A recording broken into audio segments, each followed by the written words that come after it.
Ladies and gentlemen, welcome to the most electrifying hour on social media. Get ready for a whirlwind of engaging conversations, inspiring stories, and a whole lot of fun. This is Real Live with DC Hunni, where we bring you the buzz, the hottest topics, and the voices you love to hear. Buckle up because it's time to go. Let's start the show. Real live show. DC Hunni. Come on and chill for a while, it's gonna be lovely. It's the Real Live Show with DC Hunni. We push it forward, it's impossible to go back. And please know that the mentality is pro-black. Laughs and cheers in the atmosphere. Classic hits, the music you be glad to hear. From the old to the new, yeah, this show was for you.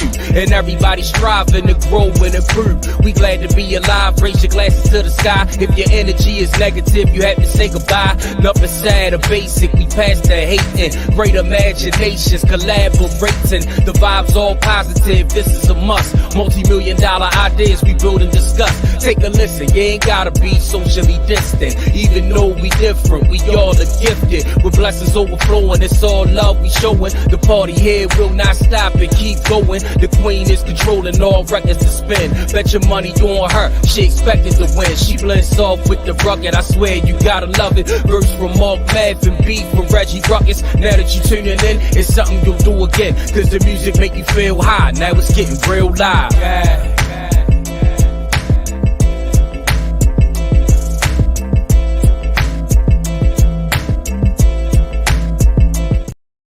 All right, Real Life family, what's good? I am thrilled to have you this evening. Thank you for tapping in with us tonight. Make sure you also hit that share button as soon as you get in and share the love with your friends. Bring them on in the room. I'm sure they're going to enjoy the show as much as you do. Listen, also, you see that comment section below? Show us some love down there. Tap in. Let us know that you're in the house. And we love your questions. Your questions might end up on the air as well as your comments. So don't be shy. This is interactive, family. Jump in the comment section and say what's up to us, all right? Well, we got an incredible lineup today. As usual, we're going to be talking to comedian and actor Keyor Real. You're not going to want to miss this interview. Very, very good interview. As always, let me back up a little bit. I am your host, DC Hunni, and I'm joined with some lovely ladies, as usual, Mick Fabulous and Ms. Nancy C. What is going on, ladies? Hello. Everything is good and gravy over here. How y'all doing?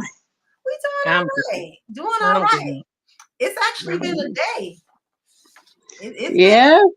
I was going to chat with you guys about something else, but a couple of minutes ago, some big news hit, right? So, we got to talk about it on Real Live. Okay. Were you watching the news when the verdict hit? I've been out. I ain't seen it. Oh, girl. Verdict for who? Your boy, Donald Trump. It came in. What he did? So let he guilty? Very. How about he was guilty on every single count? 34 felony counts. They found him guilty. That means okay, but when they found him guilty, what is he gonna serve? Well, the sentencing will be, I believe, July 11th. So we'll be in July where they decide what he's going to serve. But he is guilty on all 34, not just counts, but felony counts, child. It's different. His felony count part is different, right?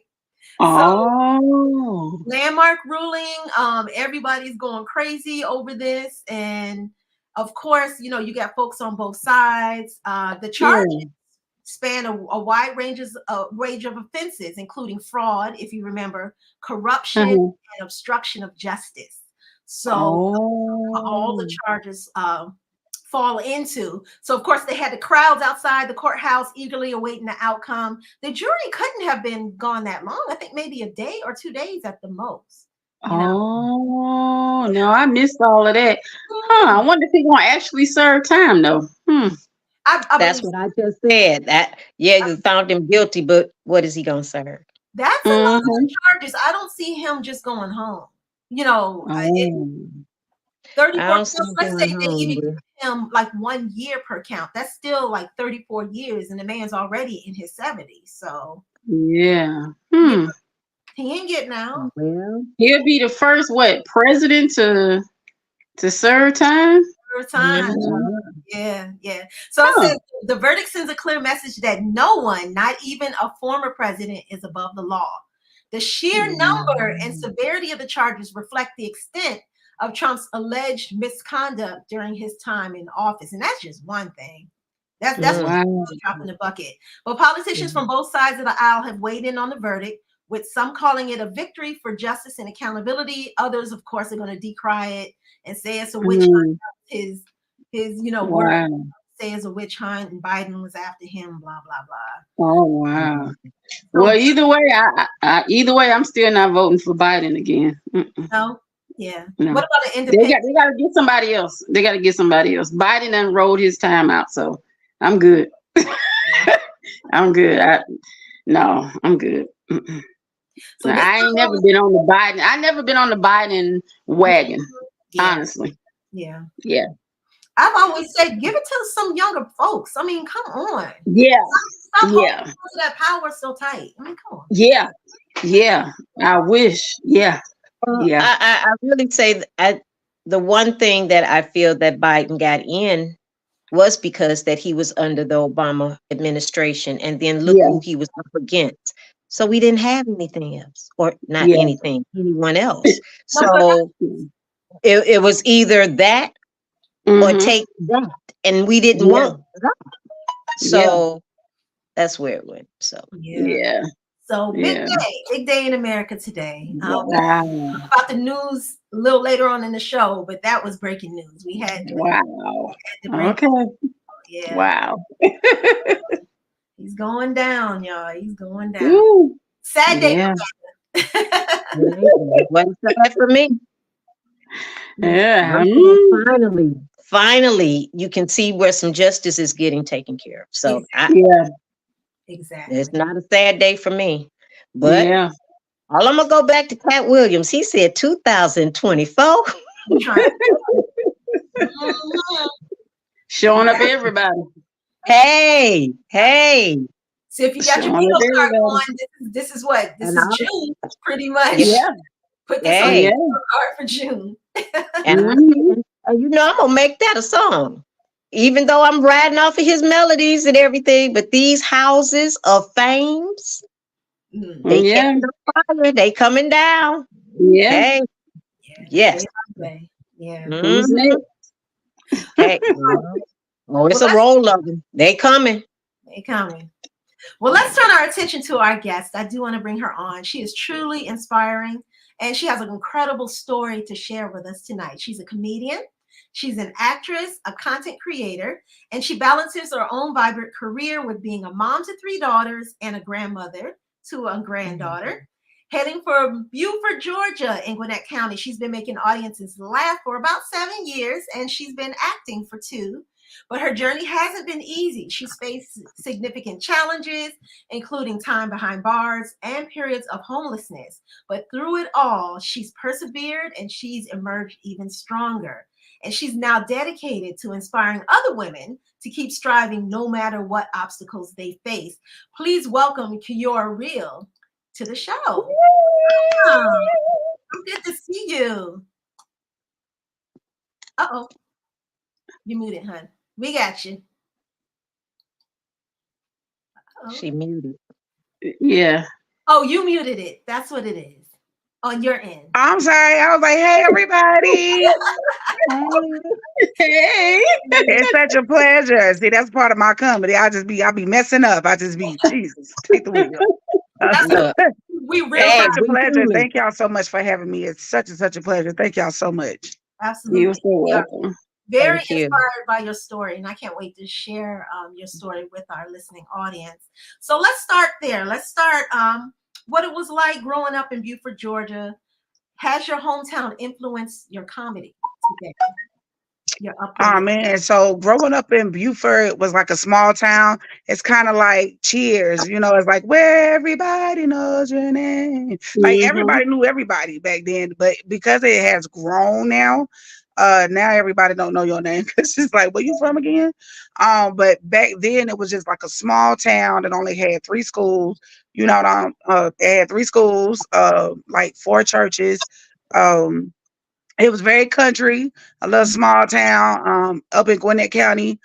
Um, and it influenced my comedy because I grew up with a big mama. You know what I'm saying? I grew up where with manners. I grew up where you can't talk when adults is talking. You know what I'm saying? You got to say yes ma'am, no ma'am. I grew up where everybody could whoop you. You know what I'm saying? From the big cousin to the little cousin, the neighbor, the teacher, the teacher's teacher. You know what I'm saying? So it's so many stories that I have from just growing up old school that is totally different from what we're going through right now. Yeah. And you like to put that into your work when you perform, into your comedy routine. Those Oh stories. yeah, I have no boundaries. Nobody is off limits. Like my mama didn't be like, "Don't you be talking about us." I'm sorry, but everybody get talked about, and you know what I'm saying. When I get on, I'm talking about my kids, my grandbaby, my grandmama who's no longer here, my auntie. Everybody get talked about. People be like, "Oh my God, I don't want to go and sit on the front." You ain't got to worry about it. I got my own stuff that I talk about, but I use my family. I use life experience when it comes to my comedy. Did you have any experiences or any chances growing up to perform as a child, growing up in Beaufort? No, like I was just always, I grew up angry. I had like child trauma and things like that. So I grew up angry. I probably didn't get into comedy until after I came home from prison. You know what I mean? And then I just started thinking, like when it came to thinking of material, I thought about like all the funny stuff that I grew up watching. You know what I mean? Like things that we ain't supposed to talk about, things that we wasn't supposed to see, things that was going on in the neighborhood. Like all those memories came back, and that's where I got my got like most of my material from when I first started doing comedy. So let's go back a little bit and let's talk about your time in prison and what led to that and how that shaped you into the woman that you are today, that experience. So in 2007, I caught a charge. I caught an aggravated assault with a deadly weapon with intent to cause bodily harm charge. And I'm like 20. When I had my kids, I was 20, 21, and 22. So I'm like 24. I ain't being pregnant, going with a guy. And at that age, it's like, you kind of know when you with a dog, you know what I'm saying? Like, that he's seeing other women, you know what he up to. So you're like, hey, yo, just keep your groupies away from me. Long story short, I end up beating up one of his side chicks and was sent to prison. And at that time, I was already a violent offender. So at that time, I'm like, I ain't going to prison. I'm finna get a slap on the wrist like I always do.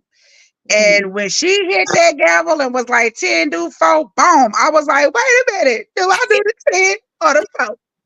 Because I've never been sentenced to prison. So, the whole time I'm being goofy. I'm not really taking what I'm going through serious. You know what I'm saying? Because I never, I was the type of person like, I was a gangbanger. So I'm like, when you piss me off, you get what you get. You know what I'm saying? Never, ever, ever did I think about being separated from my children.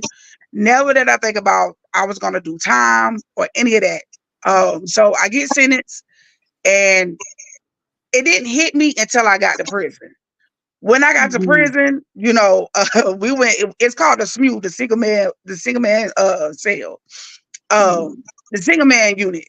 So it's it's a unit that you go in, y'all, and all you hear is and from doors open and shutting, and literally from the ground all the way up, it's cells, all cells, Wow. and I was like, I'm really in prison. Like, you know what I'm saying? Because I was just like, yo, I'm really like locked up. Yeah. It was so many different units. It was the single man unit where you're in a room by yourself. It was a 2-man unit where it's just you with another person. And then it's an open unit where one side is 8 women, the other side is 8 women, and then in the middle is the toilets, and the shower and the sinks. So it really didn't hit me until like I'm like, yo, I'm not going home. You know what I'm saying? So that's when missing your children, missing your family, commissary, all that. You know what I'm saying? Like you got to get adjusted because being at home, like when you're out, you can go to the refrigerator, open up the refrigerator, get what you want. It's not like that in prison. You know what I'm saying? You're being told what to do, how to do it, when to do it, all day, every day. You know what I'm saying? There's no privacy. You're in there with nagging women, crying women, women that think they mean, all type of stuff. You know what I'm saying? Like it's just you in there with COs that's talking to you crazy. To grow your nails is a weapon. To cut your hair without permission is excuse me, y'all, I got to sneeze. To cut your hair without permission is damage to state property. Wow. Yeah. So it was like so much to adjust to. You got to walk in a single file line everywhere you go. You're being talked to as if you're a number and not a human. Yeah. And just, you know, everybody's classified. You know what I'm saying? You got me, I was a short timer. Then you got your long timers, and then you have your lifers. And your lifers are the people that's doing life. Yeah. They don't care what background you come from or any of that. You're in a room with somebody that is end up for malice murder, or you might be in a room with somebody who just committed robbery, or you might be in a room with somebody who just killed their child. You don't know who you in the room with. You know what I mean? But I will say that prison saved my life because I was in a spiral. I was gang banging and I thought I couldn't be touched. I didn't know how to be a mom because I was a young mom. I didn't know how to be a mom. I didn't know who I was. I didn't know myself. I didn't understand what healing meant. I didn't understand what childhood trauma meant. Yeah. I didn't understand any of that until I went to prison. Yeah. So being in prison saved my life. It formed me to say, yo, I want to break generational curses. I want to be different. Yeah. I want to change my mind frame. I want to change the way that I think. And I think that when people talk about healing, they don't know that it's a lifelong process. I think people be like, oh, I've healed this part of my chapter. It's okay. But once you heal that, you got to heal something else and something else and something else. It's kind of like a car. You know, when you fix one thing in your car, now something else got to be fixed and something else got to be fixed. You find different things about yourself that have to be fixed every year of your life. Yeah. And that's, you know, that's what prison taught me. That's powerful. That is. Let's talk about the transition then, coming back into the world, the free world, and deciding that you're going to do comedy. Talk to us about that. How did comedy come about in your journey? I came home from prison, and you know how most people have a party? I didn't have a party. It was more like, let me get my kids back. Let me, you know, I was more like, okay, let me get on my feet. Let me do this. My focus was getting the bun back with my children. Yeah. Because I was doing let me catch up on the time that I lost. And it was never about that. You know what I'm saying? I had to learn how to become a mom to my children all over again. My oldest daughter had sickle cell, and I went through a lot with her transitioning come on. Yeah. So I had to learn how to get an ID, get a job, take care of my kids, learn how to pay bills, you know, put things in my name. I came home. I did time. I went to prison in 2007. I came home in 2010. Around 2018 is when I started getting into comedy. I kind of got pushed into comedy.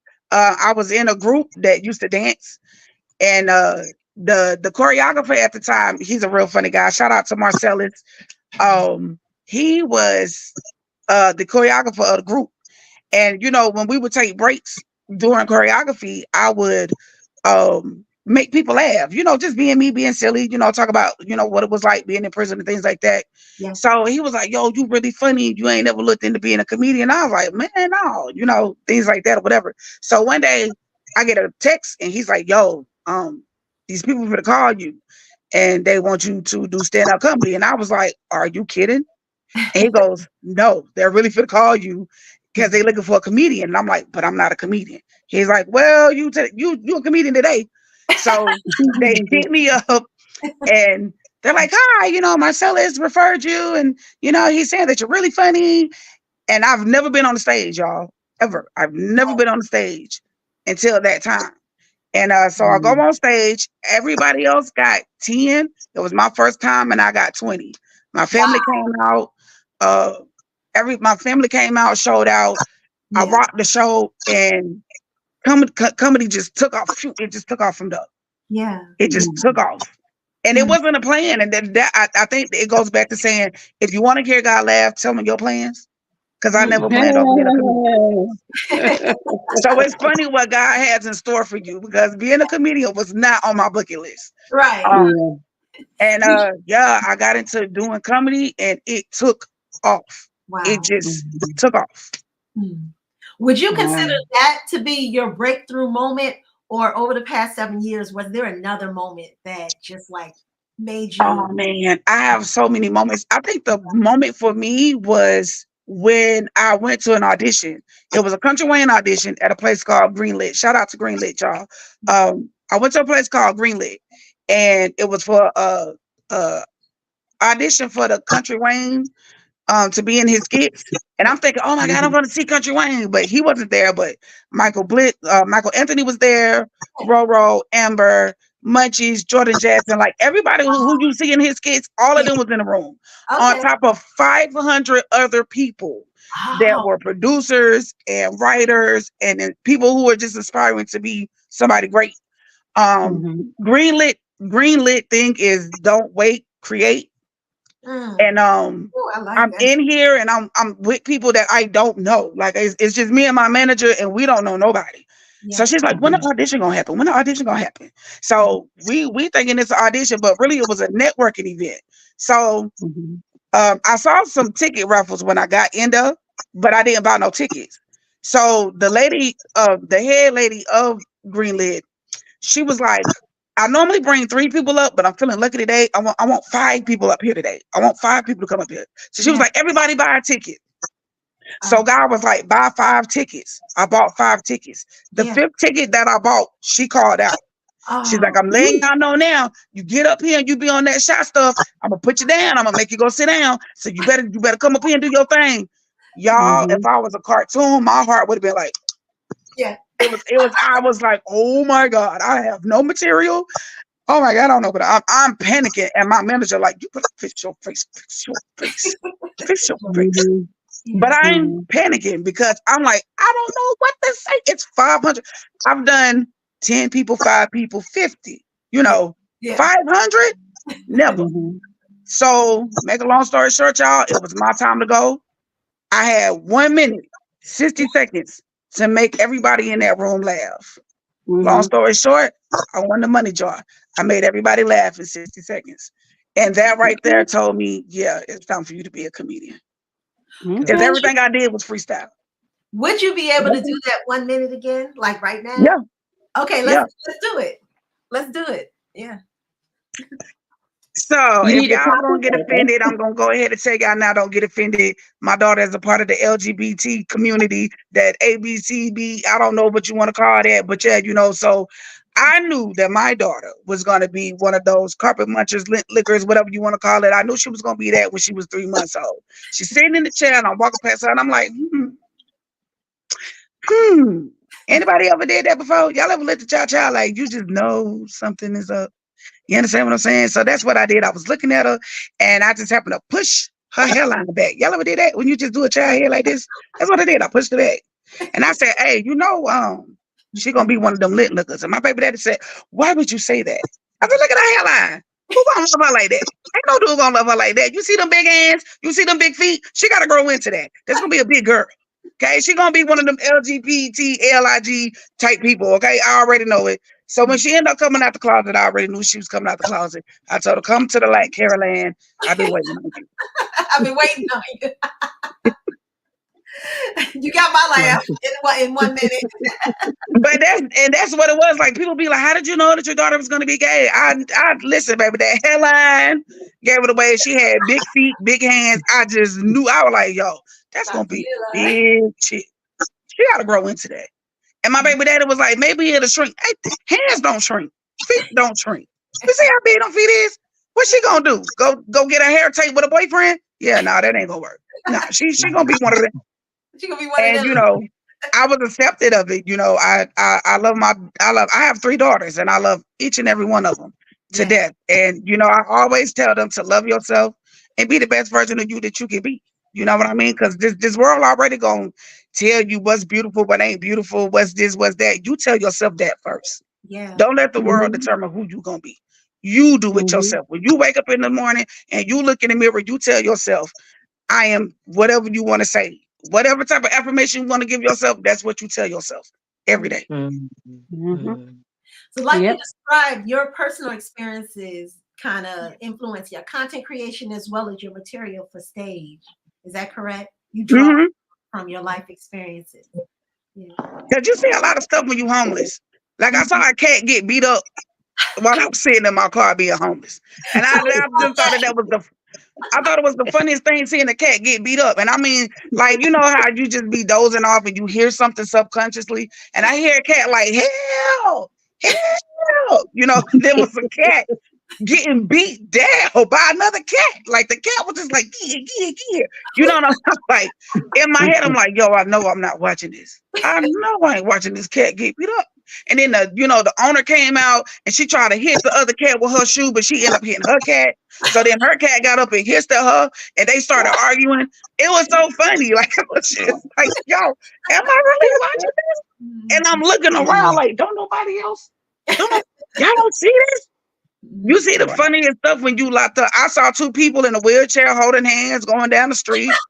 It's just like, yo, what's going on? Like, you see the funniest stuff when you homeless sitting in your car. Like, I know this is not really happening. Y'all do know I'm a comedian, right? But I'm watching stuff like this can't be happening in front of me right now. Yeah. And I use it. I be like, yo, y'all ain't gonna believe what I saw this week. You know what I'm saying? And it's a story. Like I consider myself like a freestyle storyteller when I'm, because I want people to see what I saw. You know what I'm saying? Like, so I'm animated. So I'm showing you, like I live in Atlanta now, and the homeless people down here is rude. They just gonna make you give them $1. They don't ask for $1. They make you give them $1. So I tell people like, y'all know me, I'm from Gwinnett County. I ain't used to that type of action. I just roll my window up like the white people and I just sit there and ignore them. Nah, they come up to your window. They do. And they be like, excuse me. So you don't see me? No, I don't see. I act like them people that cut you off and act like they don't see you when you pull up next to them. That's how I just be doing them homeless people like I act just like them. I be like, If you don't turn and look at them, they won't see you. Right. That's how I know Mick Fabulous had a question for you. I'm gonna toss it to her. Well, 2, I wanted one question. Do you think being a comedian, you think that that's therapeutic in a way? Very. Do you look at it? Okay. It's very, very therapeutic. Okay. And so going back to when you were locked up, right? So do you feel that time was needed to make you be who you are today? If that hadn't have happened, what do you think? Because going through all that diversity and seeing those things and not taking so much, not to say that we take things for granted, but things just, I say everything happens for a reason. But I'm just wondering, with that time that you were locked up, did that give you a whole nother mindset and, needed to see where you needed to change? Definitely. Or to put other things into existence that you didn't know that you really had? I think that if I wouldn't have went to prison, I would be dead by now. And that's just me being 100% honest. I was a hothead. Nobody could tell me nothing. My anger was so raged that either somebody would have hurt my children to get to me or they would have got to me. And I never would have learned where that rage was coming from or why I was so hurt or even how to fix it or how to heal it if I wouldn't have went to prison. So I'm so glad that I went to prison to get the therapy that I needed, to get the growth that I needed, to be a better mom, a better sister, a better daughter, a better woman, a better person. Because I was out of control. I didn't have no goals, no dreams, no nothing. It was my way or the highway. You know what I'm saying? And if it was not for me going to prison, I would be gone by now. I'd definitely be gone.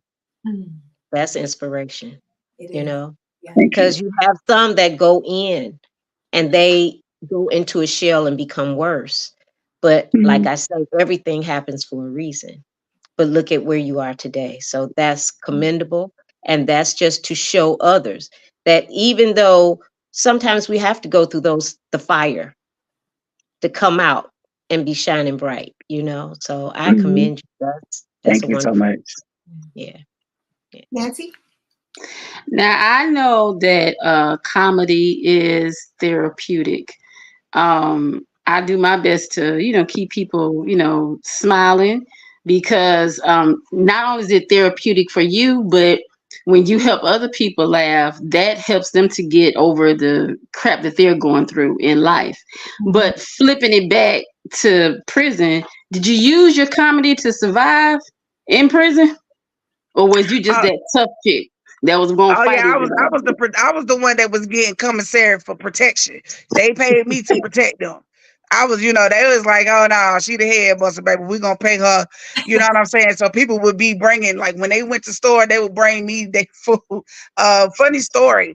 A girl was locked up with me in prison, and she came home, and her friend was my mama's best friend. And she's Okay.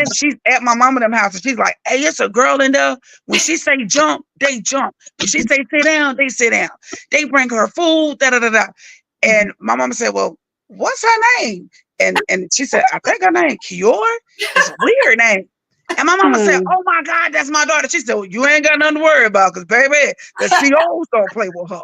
So because I was not getting commissary on my books, I took advantage of that. You know what I'm saying? But I So okay, go ahead. No, go ahead. Before prison, I was fighting with these. After prison, I fought with this. Yeah. Okay. You understand what I'm saying? So that was the difference. Like by the time, I started getting into reading, I started learning more about law. I started just, doing research on a lot of stuff. So I started learning like, oh, you don't have to put your hands on people. Your mouth and your mind will hit people harder than them hands. You know what I'm saying? So, I learned how to use this up here, because this right here can make people do whatever you want them to do. But if somebody's going into prison, you would tell them to use their mind and not their hands? I would tell them to do what it takes to survive, but I would tell them use that time wisely. Do your time. Don't let your time do you. Don't let them 4 walls consume you. You know what I'm saying? Use your imagination. Get into them books. You know what I mean? Don't worry about what's going on the outside world, because the outside world gonna keep moving. You understand what I'm saying? So, it's only 2 ways you leave in prison. You either gonna be rehabilitated or institutionalized. And if you institutionalized, you're gonna come back. If you rehabilitated, that means you took the time to learn yourself and say, hey, this ain't for me. You know what I mean? Like, I always knew that prison was a temporary home. You know what I'm saying? So I had to make it be the best that I can make it be. It's kind of like when you leasing for 12 months and then you gone. And that's how it was in my head. I'm only here for 4 years. Let me do this time and get up out of here. You know what I'm saying? And I think people, they let that F word, that felony word, get to them. You're not a felon. You didn't fail. You made a mistake. You did your time. You paid your debt back to society. You can turn your life around. This don't have to be a revolving door for you. You don't have to keep coming back. You can do something with your life. If they don't want to hire you, start your own business. If you can sell dope, then you can make money. You understand what I'm saying? You can start your own business.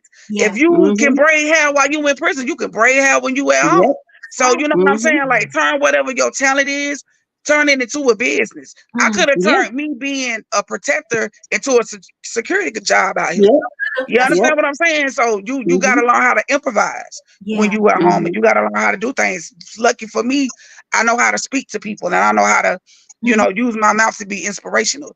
You know what I mean? And be funny. And that's what I did. I took off with it. I'm waiting for the book. I know the book is coming. I can tell. The book is coming. Everybody's saying it. Yeah. We saved it for a reason. I'm working on it. I'm working on it. Yeah. I really want to highlight some of the things that you've been a part of on the screen. These are some of the flyers. So we have a couple of things that you've been. I know Tish. Oh, do you? Yeah. Oh, I'm wow. sorry. I did a project with her. Keep Yeah. going. She's Keep one of going. the I'm sorry. sweetest women with a beautiful voice. I love her. Yeah. Yes, I met her. Actually, I met her earlier this year. Yeah, and we keep in touch. We Scorpios, so you know we. Okay. Yeah. Yeah. Oh Lord.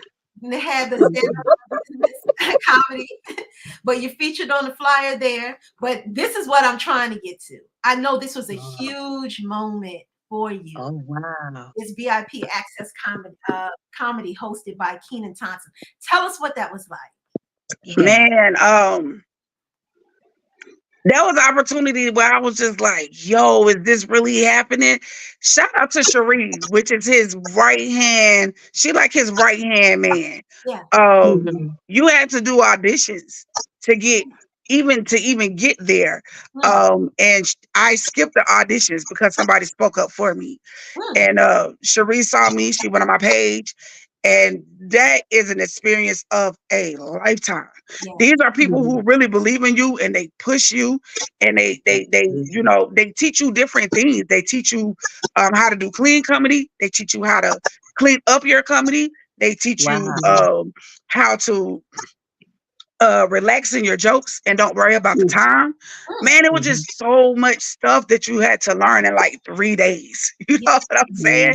But they one of the sweetest people in the world, one of the nicest people in the world, most understanding people that you could ever meet. Yeah. And they just really, really believe in comedians out here. And if they pick you, Yeah. that means that you are funny to them. And for them to choose me as a comedian to perform in front of them, you know what I mean? And they're giving people opportunities. They sending people to SNL. They're sending people to different clubs. Yeah. They're putting people, giving people hosting jobs. Like, yo, they out here changing people's lives. Wow. So shout out to Kenan great. Thompson and shout out to Cherie because they are out here changing comedians' lives. So shout out to them. Yes. I just Wow. did a show for Cherie Sunday Oh, at wow. Atlanta Comedyville. Okay. Relationship, Awesome. right? Yeah. Yes. And I mean, she is, oh my God. When Yeah. she believes in you, she believes in you. Wow. And she is really out here doing her thing. She is traveling. And I just inspire to travel like her one day. You know what I'm saying? Like, I really do. And shout out to them, man. Because like I said, Kenan had a dream and somebody believed in him. And now he's giving it back. That's great. So shout out to him. Yeah. Wow. Who's on your list, your short list to work with? Let's say in the next 2 years. I've been on the Miss Pat show, but I actually want to work with her. I want to work with Miss Pat. I want to work with DC Fly. And Cat Williams. Okay. You shooting for the big dogs. You trying to start with the big dogs. Yeah. Okay. Hey, but that's where you go. You aim for that, you think for that, and there you will be. So you put it I'm out. manifesting it. I'm manifesting that I'm gonna meet DC Young Fly and he's gonna change my life. Because I'm running into people that work with him. Yep. So I've run into Pretty V, Franny Marco. So I'm running into people that's close to people. I'm running into people who know people who know people. Yeah. So I'm just like, I'm just manifesting it.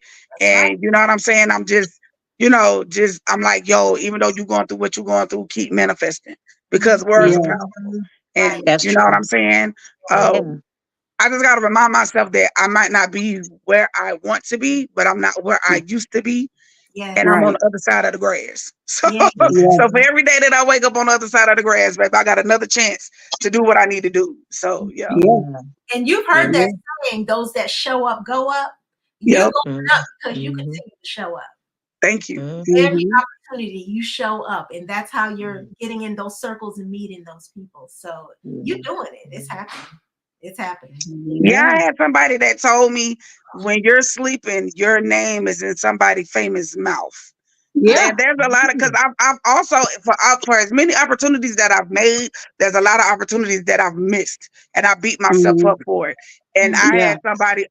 And remind y'all, I've worked with people like Kiana Duncy, Kelly Kells, Jordan Jackson, some really big names that's out here in the comedy world as females.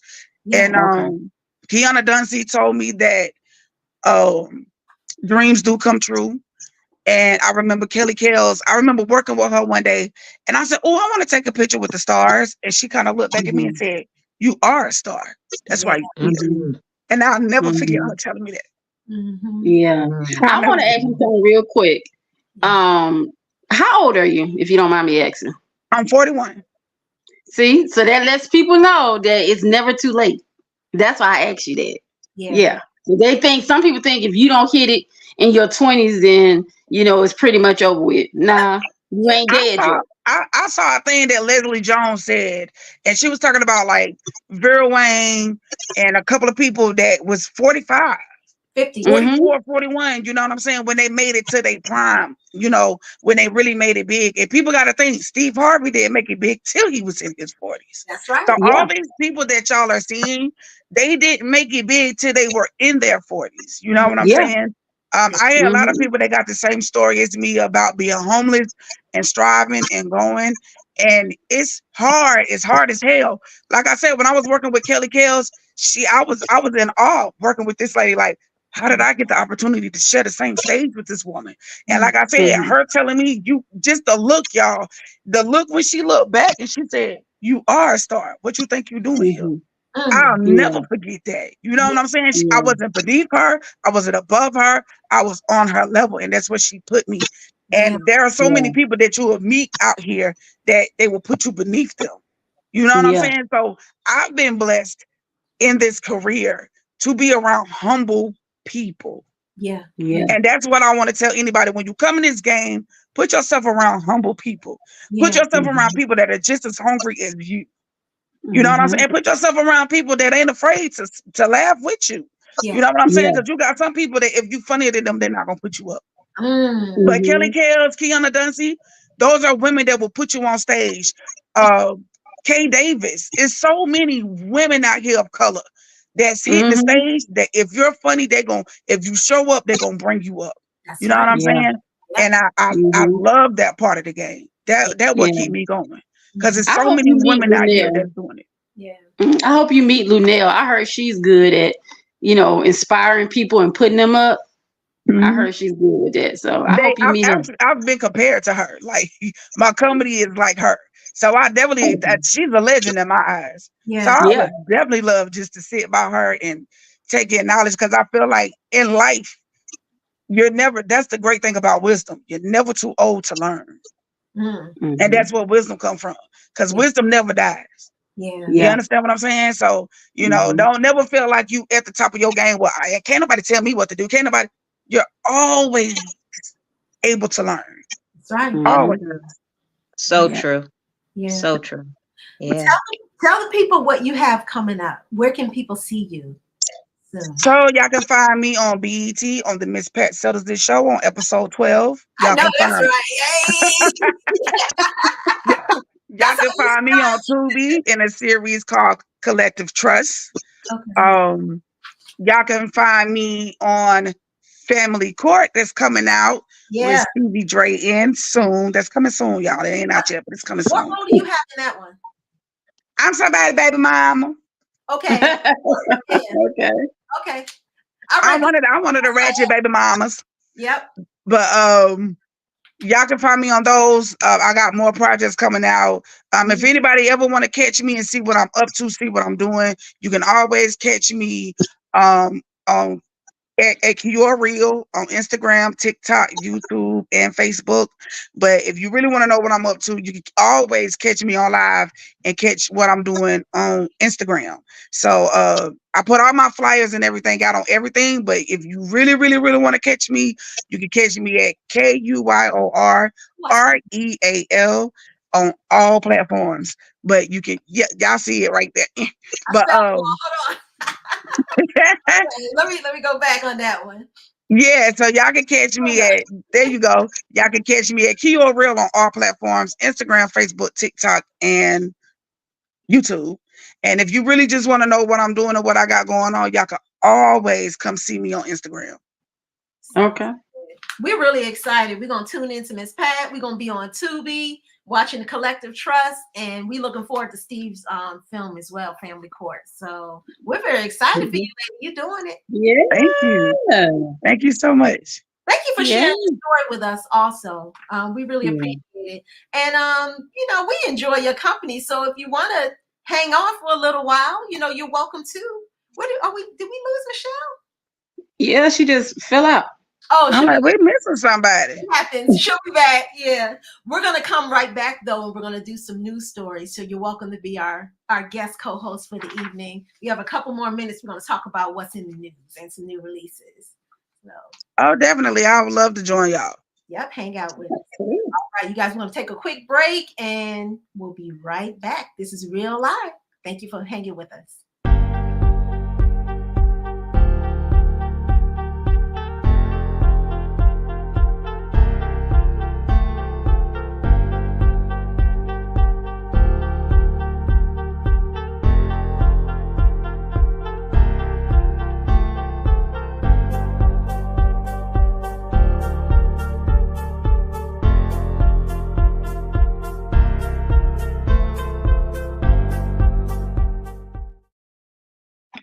All right, we are back, and Mick Fabulous is making her way back in the room. Here she comes.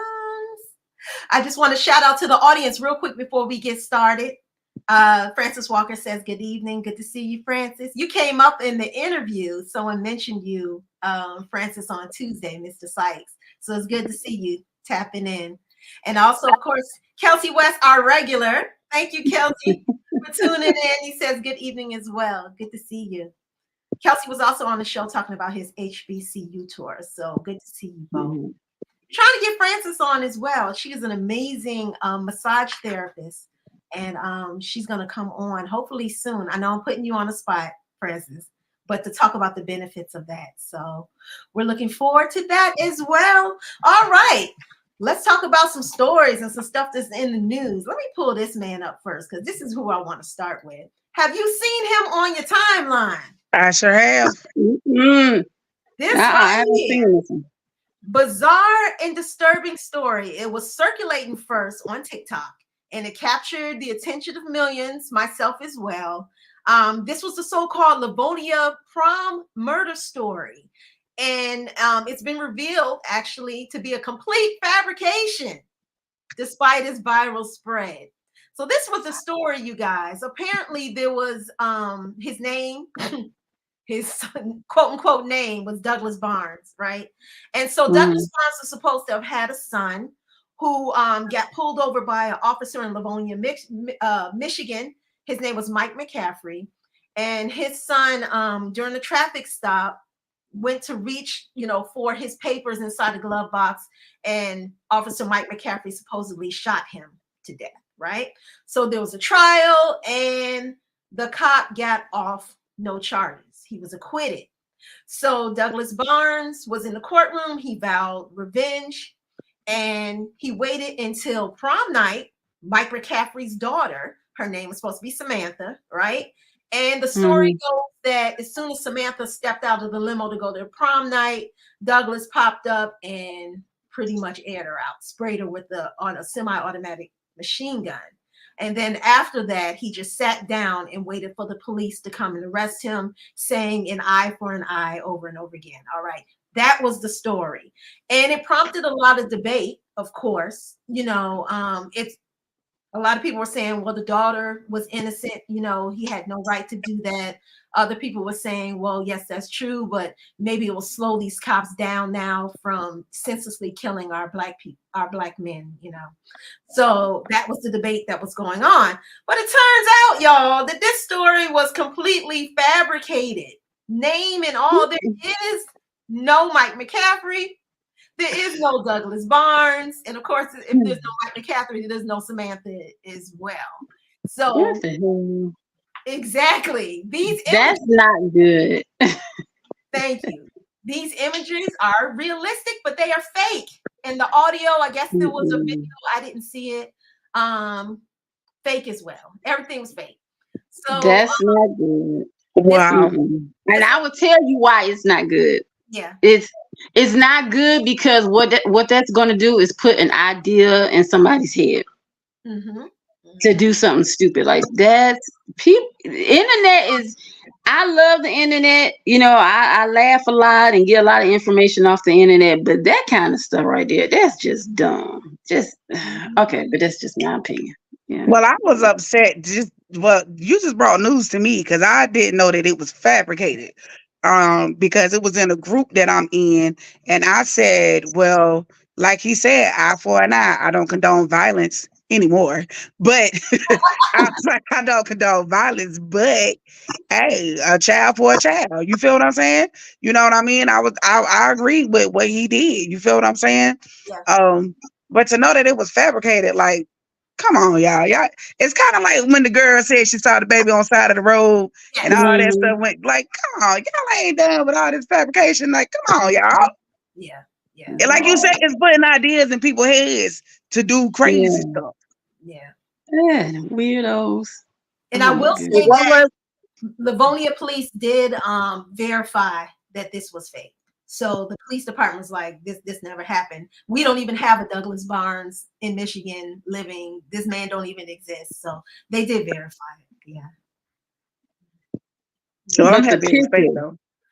but the pictures was real. The man that they posted that actually supposedly did it, that's a real person? They were saying it was AI generated. What the? That's what I was saying. Now, because of AI, who's to say what all anyone can do? Yeah. Yeah. Anything they can. I mean, they can speak for you. They can write for you. They can put pictures up. They can do all of these things. If But we are AI, not safe. all of this stuff that's coming out with AI, they can do voice recognition. They can do everything. They can plant you in a scene that you weren't even there. Right. They can mimic So your just voice. to think, you didn't even do anything, but because of AI, they can generate anything. They can take my voice and put my Mhm. voice with it as if I was at the crime of the scene. That's They right. can, it's Mhm. just, everything is being taken. You just wait, because Yeah. if they did this is showing us. Look at Mhm. what else they can do. Yeah. That's We why can, who was that? Ice it's going to be Cube. so scary. This Mhm. That's why is Ice Cube scary. had sued somebody because they had used his voice in a song, Right. and he was suing some company. Yeah. That's We ain't safe. We got Nobody's safe. no. You're not safe. Yeah. It's so much That's that can be crazy. done. Like they will have you somewhere selling chips and you ain't getting no check. But you a video and your voice, just selling them chips, um, selling chips. making them so much money. They can take somebody's voice, they can Rihanna. They Now, can take Rihanna and say, make a song, Rihanna style song. Wow. It's wow. Not selling drugs, but selling But wait a minute. But that is now that's comedy, because that's selling chips. chips. Products. Yeah. That's what they're doing. It was like you said, you could be somewhere where you ain't. Like that's Yeah, that's beyond a double. What they calling them stunt doubles and stuff like that. How people be paying yeah. people to be somewhere for them. Like, Mhm. And we ain't safe, y'all. But we can't say we didn't see it in what's that movie that Will Smith was in? Our Robot. Yeah, They were trying to tell us. That's right. They They always was yeah. trying to tell us. yeah. They always We gonna be cloned in a minute. Well, we already had that movie coming out. they clone Mm. Tyler. But now they're gonna speak. They're gonna speak on behalf. I mean, just to imagine with this and with all of this algorithms and everything, we're screwed almost. There's Mm. no telling what can happen. Not gonna And be just think of the wrong people that get these things, yeah. that just have bad intent for anybody. Yeah. Yeah. It's already difficult to distinguish what's real. If you really pay attention to the commercials that you see on the television now, a lot of that, they're not even real people anymore. If you look closely, you'll see it, but you have to really look closely. So that means they're not even hiring actors anymore in order to do those types of things for commercials. And that used to be like a bread and butter, in between Yeah. large projects, you can always do a commercial. They've taken that away. They've taken Wow. yeah. It's All just right. kind of like, what is the world coming to, man? Yeah. For Mhm. somebody to fabricate that and put up a picture of a person that's not real and bring this story up, do you know how many emotions they stirred up from Yes. people that have lost children by the Yes. police? And Mhm. yeah, y'all put But up a that fire there. picture, but that picture is real. That's someone. It's Yeah. someone. The news, the Where news he report is, we don't know, but that's someone. news report said that it was AI generated. The image is But AI. but that image, I'm sure that is somebody. It look We like might not somebody. know. He might be across the globe somewhere. But look how you can get someone's picture.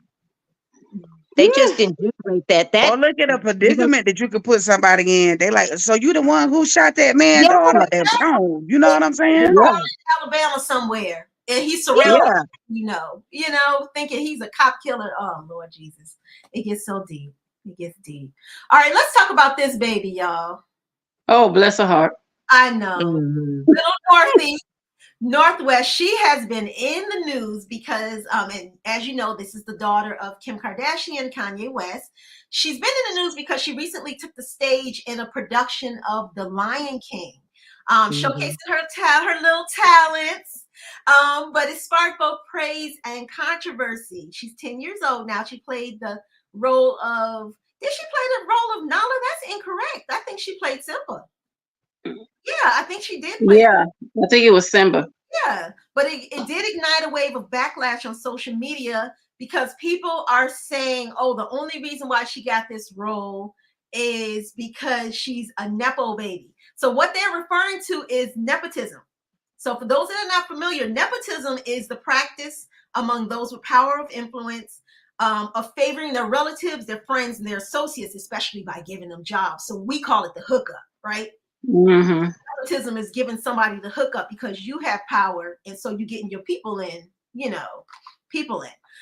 So this Mm-hmm. has been the controversy. There's like, okay, the performance wasn't all that. It was like I'm in my fifth graders play at school.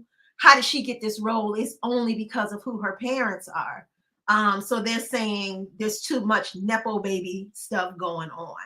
I have the clip. I'm going to play the performance for you guys, but before I do, what do you guys think of this? I will say that it's not really nepotism. It's more like favoritism or classism or maybe just privilege because Mm-hmm. her I would parents say had privilege. production. They had no Mhm. influence of getting her in. So that's not nepotism. Mm-hmm. Nepotism is the person actually putting you in a position.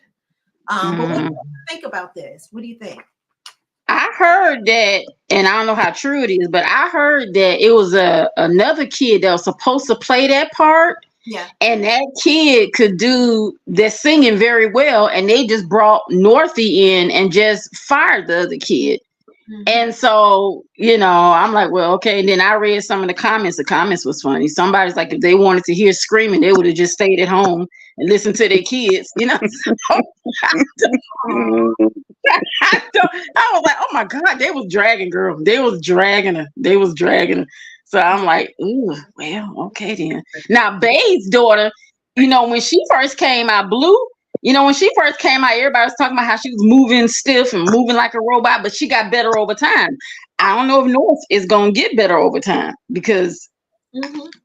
I don't I know. mean, you got a mama that ain't got no talent, and then you got a daddy that's crazy. So, baby, we wish you the best of luck, baby. Because you ain't got much to pull from, baby girl. She would have been better off being in pageants. But I Working feel behind like the let scenes. kids be kids, man. Like let Yeah. these children have a chance to grow up and feel normal. You know what I'm saying? You already Mhm. being typed out because of who child you are. You know what I'm saying? And you got these kids eating stuff I can't even pronounce. Okay. For one, little famous children. They going places where I've never been. I've never been flued out. So you know what I mean? It's just like Yeah. at some point, let a kid be a kid. Like, stop putting Mhm. them on the same pedestal as their parents. Just because that's their parents don't mean that's even when you think about Michael Jackson children, Yeah. that's a hard shoe to feel. You feel what I'm saying? You Yeah. can't think that these little kids gonna be Michael Mhm. Jackson. There's only one Michael Mhm. Jackson.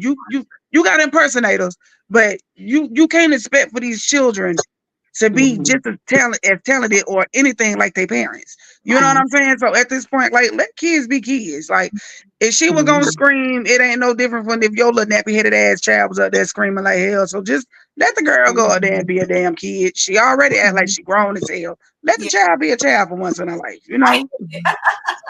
And maybe she wanted the role, and she begged and begged and begged her parents, and they worked something out, and they should have. I don't know. I don't think they worked anything out. I really feel like I don't think they worked anything out. I think it was the production. If you had the choice of going with Lil Susie or Northwest, who would you go with? And you putting this production on? You trying to sell tickets? You trying to pack the house? And you trying to go viral? So they wouldn't have had to tell me nothing. I would have been like, "You got it, girl. You got that role." Yeah. Sorry, little baby, but it's Northwest. It's Northwest. You know how much money we're gonna make? Yeah, right. But because she was there, guess how many tickets they sold? Now they may have been disappointed in between that, but look how many tickets they sold. Yeah. It wasn't bad, y'all. It was an average child. I'm gonna play it. Yeah, But it was. But no, I heard it. But you know, Yeah. Let me play it for the audience who haven't had the pleasure of partaking in Northwest talent. Here she is with the line. Please welcome to the stage the original singing voice of Simba, Jason Weaver.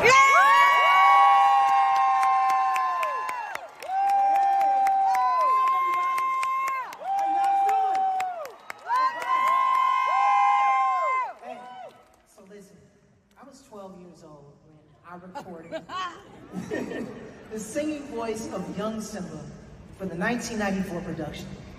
And this movie, it literally changed my life. Changed mine too. Since then, The Lion King has touched so many generations and families across the globe. I could never imagine that people would still be listening and singing along to the music 30 years later. And I'm so honored to be here tonight to introduce our next performer who is making her Hollywood debut, okay? So listen, she's only 10 years old and she's here to perform I Just Can't Wait to Be King. Please welcome the brilliant Northwest. Let's go.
Y'all, for time's sake, we can't play the whole thing, but that just gives you a sample of the performance. You can find on YouTube the whole thing.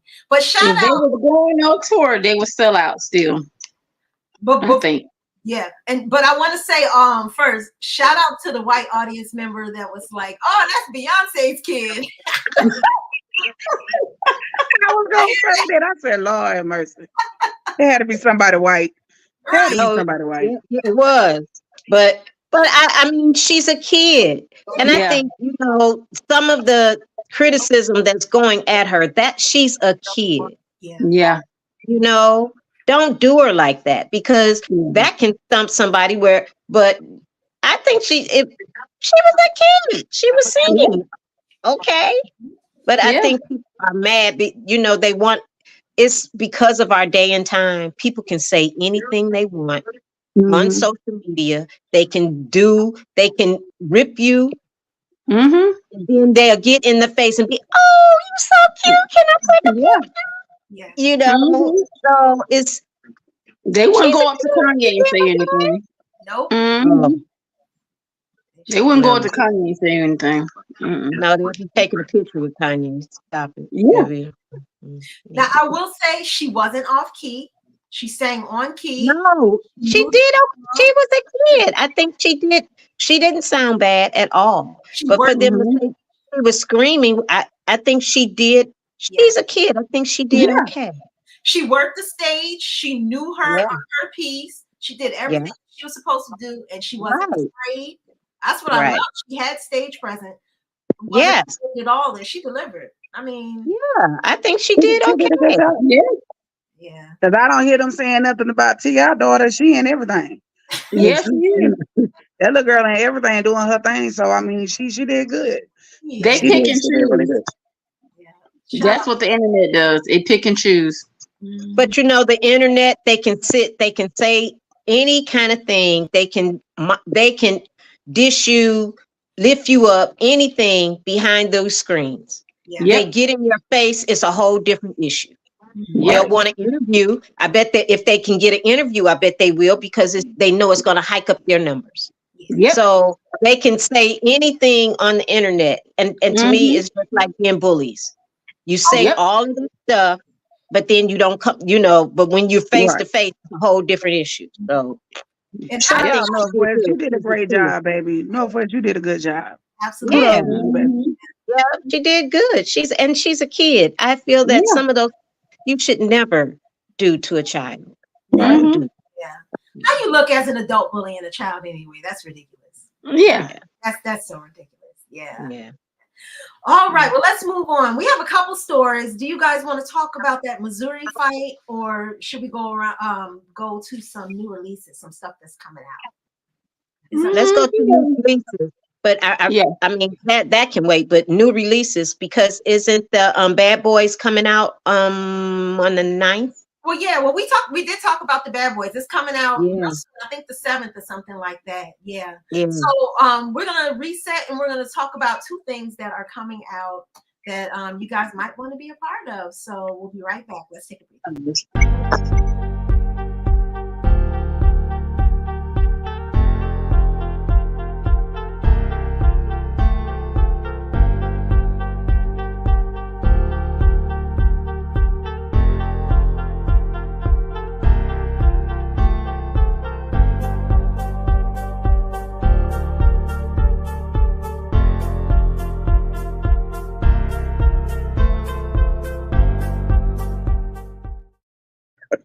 All right, family. Tomorrow is a big day.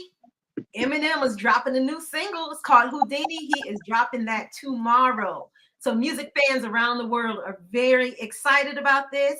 The announcement of the new track has sent waves of excitement through the music industry and social media, with fans eagerly awaiting what the rap icon has in store. Let me tell you, they've been keeping this close, tight-lipped because I couldn't even find a teaser, a trailer, a clip, nothing. They're keeping this hush-hush until tomorrow. I guess we have to wait. But Houdini marks Eminem's first release of new music in 2024, following a period of relative quiet since his last album. So everybody is real excited. He just took to social media earlier this week to share a brief snippet. I couldn't find it. I don't know where it is, but had a couple lines in the beat too. I think it's more like a house music type upbeat. Because they were playing some of it on YouTube, but I wasn't sure if it was legit. Some people in the comment section were saying, "Oh, this is fake. This is not what it's going to be." So we just gotta have to wait till tomorrow to see. But what I thought was interesting is Eminem said, "For my last trick, I'm going to make my career disappear." That's why it's called Houdini. Oh wow. Mm. You all think that? I never been a fan, so it don't matter to me. Yeah. Oh. Okay. I think he's saying he finna retire. Like he's done. This is his last album. I think he's giving us his last rendition and then he's just chilling. You know, I like him and he's from here too. So From the D. Yeah, he's from the D. Yeah. and Yeah. They've been keeping it hush hush. I hope it's good. I really do, because you can't go out on a low note. You got to go out with some fire, right? Yeah. I think he will, and I think he's probably gonna have some of the. I don't know if 50 is gonna be on it or whatever. I know he was here. His daughter got married, so they were 50 came. He was here, so but I think he probably has some more collaborations. It's just not. I think he was like, everybody get a sneak peek. They won't get a sneak peek of this. When it come out, it's just gonna be bam. Right. So Yeah. He doing Beyonce moves. Exactly. This is just a single. And I don't know. It's been so hush hush. We don't know if anybody's going to be on it, and we also don't know, like you said, if it's going to lead to a last album. We don't know. So I guess we'll wake up tomorrow and we'll find out. yeah. Also, it's a big weekend, especially here in the A, right? Because this weekend, Oh Lord, yeah. it's the Rick Ross All show. that, Hey, 2020. all that traffic in College Park. Right. So they all gonna be rolling out there in Fayetteville, Georgia. Car hip-hop fans from across the country gearing up for what promises to be another unforgettable event, featuring an impressive lineup of luxury and custom vehicles, live performances, and appearances by some of the biggest names in the industry.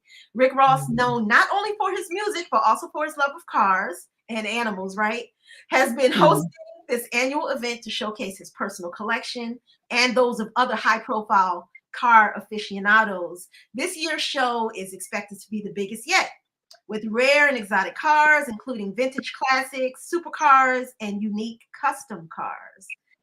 However, of course, not everyone is thrilled about the upcoming festivities. If you live in the Atlanta area, they always talk about it on the news every year. I know last year, folks are, irritated with that traffic and the noise disruptions. And I remember, I don't know if you ladies remember that they tried to stop it last year. They tried to take it and make them stop it, but he won that case. He's able to continue with his event.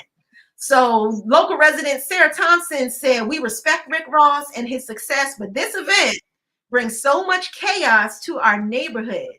The noise is unbearable and the traffic makes it impossible to get in and out of our homes. We just want some peace and quiet."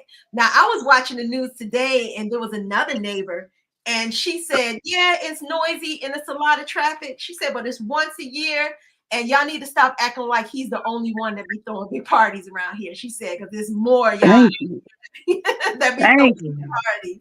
So she kept it real. But I was excited. I was like, "Oh, maybe we can go this year." Child, I went on that website. You know how much them tickets cost? I can only imagine. I ain't even gonna try to think. I don't even want to know. General, them like some Beyonce tickets. Yes. How much? General admission is $250. I stand outside and look at the cars in front of my house. Right. Okay. I drive out for free. Right. Wait a minute. No, wait a minute. Get a drone and just fly over and just be sitting that way. Exactly. That way. Wait a minute. This is an outside. It's not a park. It's not a park. It's his house. It's his house. It's his yard. He has acres. Yeah. Acres. Yeah. Okay, so he wants you to pay $200. 250. That's general admission. 250 to get into his yard. To get into his yard. Outside the gate, probably. Yeah. Just to get in. I wonder if he charges for parking. I hope not. I know last year when it was up there, because I know the area that they was in, I understand why the neighbors be, teed off, because the area that he was in is only one lane. So you got one lane going, one lane coming. Yeah. So the people can't get into their subdivisions or get out because it's crowded. And then it extends all the way back up into Old National. And the Old National is, unless you want to get your car wrecked, you don't really go on Old National because it's always traffic on Old National, especially on the weekends. Old National is the hood. So you don't go over over there because it's always foolishness over there. God be road shooting and all of that kind of stuff. So Right. the traffic extends back up in there so the people can't get in and out to do what they got to do. So I understand why they pissed. Because I'd be pissed. I'm just trying to go to the store. I'm trying to get home, but you can't. So once they do their shopping tonight, I mean, not what's today? Thursday, Friday, do their stuff. Don't go out for the weekend. That's right. Just stay home. So it's giving Freaknik vibes, basically. Basically. Yeah. Yep. Yeah. Listen to these prices, you guys. And this is from 11 a.m. to 6 p.m. So it's a one-day event. Like I said, general admission, $250. Now, if you want to bring your bike and show off your bike, $750.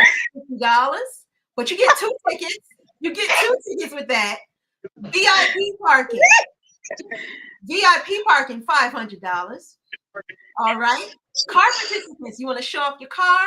You get 2 tickets for $750. Oh, food trucks, $3,500. And vendors, $3,500. Oh, Well, they're going to make their money back. There's another row. VIP mixer, $2,500. That's for 1 ticket. You ain't bringing 2. Vending sponsorship, $25,000. VIP $500. And car sales lane. If you want to sell your car, you get 2 tickets for $1,000. That's actually the best deal out of all of them. Yeah. Wow. I had no idea. There's a lot of people that was rolling in. I'm thinking it's $20, $25. Baby, I stand outside his gate for free. That's with some binoculars. I'm trying to hold my phone over the gate. We doing this. Or get a 10-speed bike and ride past it. Right. Tailgating for free. We gonna tailgate for free outside. If they were smart about it, they could actually park at their Waffle House and walk across the street. You ain't got to pay nothing. That way. Wait, across from the Waffle House. It's diagonal. It's not too far. But you still gonna either have to have a wristband or whatever to get in there, right? Yeah, probably so. Yeah. So even if you walk in, did it say walk-ins was half off? No, it did not. Walk-ins 150. Right. Walk-ins, yeah. Walk-ins, you get the blue light. Walk-ins, half off. Oh my God. Wow. The recap on YouTube is free. Yeah. Yeah. You move. Ooh, yeah. Atlanta know how to make some money. That's for sure. They know how to bring that's how the rich stay rich, baby. They know how to break people off. Folks ain't paid their rent, but they gonna go see that car show. Yeah, because because of everything is so glam and glitter, just to be in the mix. They want to say that they were just in the mix. You were there. And let's not even bring up the Diddy stuff, but just so they all wanted to be in the mix, but now everybody's hands clean. It wasn't me. No Diddy. No Diddy. Right. A lot going on. That's our show for the night. We're going to go ahead and wrap up. We thank everybody for tuning in and for chiming in the comment section. We thank our wonderful guest, Keyor Real. And thank you, Keyor. We're going to be talking sis about maybe having you come back on a regular basis if your time permits. So we're going to be yeah, we really enjoyed you. Yeah. I enjoyed y'all. Thank y'all so much. Thank y'all so much for having me. I love the conversation and the topics. I learned some things. So yeah, anytime y'all want me, just hit me up. I'm here. Sounds good. Thank you so much. Appreciate that. Thank you. All right, family, if you enjoyed the show, make sure that you are following us, our YouTube channel. We need some subscribers. We need to pump it up a little bit. That's Ton Broadcasting, the Onyx Network Broadcasting. You will find us on YouTube, as well as all of our past shows. And Facebook. Hit us with a follow on the Onyx Network on Facebook, where you'll find the replays of our shows as well. Oh, Keith Jackson said, good job, ladies. Thank you, Keith. That's one of my classmates. Yeah. And then we missed some comments. Kelsey West says, my phone rings a lot more now with nobody on the other side. I know my voice is being recorded. Oh, okay. That goes about the AI stuff. Yeah, the AI stuff. Thank you, family, for chiming in. Who's chiming in on your side, you guys? I have Francis Walker, Rashad Ali as well. Thank you for tuning in. I don't know. I didn't even check mine. Yeah, I couldn't check. Every show, Mick Fabulous, the same thing. Huh? You say that every show. It's hilarious. No, because my phone keep bing, bing, binging, or they keep calling. So I put it on silent and I just shut it down because my phone keeps going off and then I can hear it on here. So I'm just like, so to keep the nonsense down, I'll tell y'all later. Right. All who have checked in, we really appreciate you. And that is it for our show. We'll be back next week where we have what do we have next week? We have two great people. I think Tim's coming on next week. Next week, Keyor Campbell, who is a very talented singer. I can't wait to have him on. He's going to be good. That's on Thursday. And Uncle P from Detroit. If you are in the hip hop scene in Detroit, you know who Uncle P is. He's going to be on. So we're really excited to have him as well. And that is it, you guys. Thank you so much for tuning in. Make sure you subscribe and follow. And we will see you next time for another episode of Real Live. Have a good night. Good night, guys.